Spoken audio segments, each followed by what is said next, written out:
నిన్న సాయంకాలం 6:30కి వెళ్ళి కేక్ తెచ్చేసి ఫైనల్గా బర్త్డే కేక్ అయితే కట్ చేసినాం. సో ఈ కేక్ వచ్చేసి పైనాపిల్ ఫ్లేవర్ది 1/2 kg కేకు. దీని ప్రైస్ వచ్చేసి 280 రూపీస్. వేరే షాప్స్లో అయితే 250 రూపీస్కే వస్తుంది. ఆమె అయితే కొంచెం కూడా ప్రైస్ కమ్మి చేయలేదు.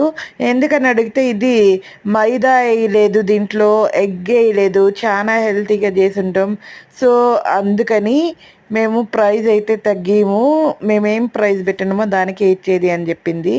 సో ఇంకా అంత దూరం వెళ్ళినాక ఇంకా కొత్త షాప్ వేరే ఇంతంత చెప్తుంటారు కదా టేస్ట్ చేస్తామని దీన్నే తీసుకున్నాను. సో కేక్ అయితే బాగుంది, అంత షుగర్గా లేదు, నార్మల్గా ఉంది. కేక్ తిన్న ఫీలింగే లేదు. మీకు పైనాపిల్ కేక్ అంటే ఇష్టమా ఏంటి అనేది కామెంట్ చేసి చెప్పండి. సో నాకు అంతంత మాత్రమే. సో ఈ వీడియో నచ్చితే సబ్స్క్రైబ్ చేసుకోండి, వీలైతే చిన్న లైక్ చేయండి. Thank you.